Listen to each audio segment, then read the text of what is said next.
deklarasi bersama advokat, aktivis ulama, dan elemen masyarakat sipil, civil society tentang peneguhan sikap kritis dan korektif pada kekuasaan Prabowo Gibran. Statement Capres terpilih Prabowo Subianto yang menyebut Indonesia tidak bisa dibendung kecuali elit Indonesia tidak bisa atau tidak mau kerjasama, dan ungkapannya yang tidak mau diajak kerjasama jangan mengganggu, menimbulkan spekulasi negatif di mata publik. Apalagi sebelumnya Menko Maritim dan Investasi Saudara Luhut Binsar Panjaitan juga mewanti-wanti Prabowo jangan bawa orang toksik di pemerintahan. Ungkapan jangan ganggu dan jangan bawa orang toksik ke pemerintahan adalah dua diksi yang bisa berkonotasi negatif. Apalagi Prabowo Subianto memiliki latar sejarah dugaan terlibat pelanggaran HAM berat, dikhawatirkan dapat membawa karakter diktator dan represif dalam mengelola pemerintahannya. Berkenaan dengan hal itu, kami advokat, aktivis, ulama, dan segenap elemen masyarakat sipil menyampaikan sikap sebagai berikut.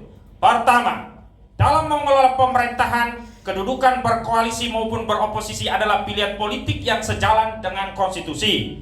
Parpol memiliki kewenangan otoritatif untuk bergabung di pemerintahan atau tetap menjalankan fungsi checks and balance di parlemen sebagai parpol oposisi. Kedudukan beroposisi bukanlah mengganggu pemerintahan, sebagaimana berhimpun dalam koalisi tidak dapat dianggap bekerja sama membangun bangsa jika motifnya semata hanya untuk berebut kursi menteri kabinet dan berbagi kue kekuasaan. Bahkan sejatinya, parlemen adalah lembaga kontrol kekuasaan eksekutif yang idealnya bersikap oposisi terhadap pemerintah. Rakyat yang mengambil peran kritis dan korektif di luar parlemen juga tidak dapat dianggap sebagai pengganggu kinerja pemerintahan, meskipun memiliki persepsi, pandangan, pikiran, dan pendapat yang berbeda dengan penyelenggara pemerintahan. Kedua, Indonesia saat ini berada dalam cengkeraman ideologi kapitalisme yang merampok kekayaan negeri ini dan menjajah di segala dimensi kehidupan. Karena itu, corak kekuasaan yang akan diselenggarakan disinyalir akan melanjutkan pelayanan pada kepentingan para pemodal, para oligarki asing dan asing yang mengabaikan kepentingan rakyat.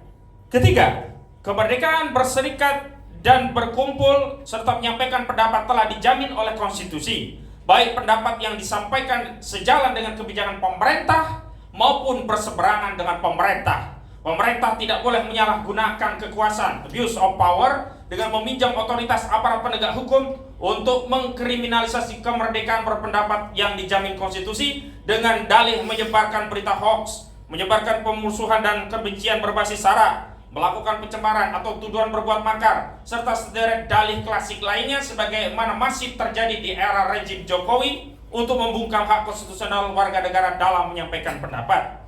Keempat, kami menegaskan bukan bagian dari partai politik yang mengambil peran oposisi di parlemen. Namun demikian, kami meneguhkan sikap kritis dan korektif pada pemerintahan melalui hak konstitusional kemerdekaan menyampaikan pendapat di hadapan publik melalui berbagai sarana dan prasarana yang tersedia, baik secara lisan maupun tulisan. Sikap kritis dan korektif yang kami ambil adalah bagian dari upaya kami untuk terlibat dalam partisipasi bernegara agar tujuan pemerintahan tetap berada di jalur konstitusi. Demikian pernyataan bersama disampaikan. Jakarta, 18 Mei 2024. Takbir! Allah! Takbir! Allah! Takbir! Allah! Assalamualaikum warahmatullahi wabarakatuh. Waalaikumsalam warahmatullahi wabarakatuh. Alhamdulillah.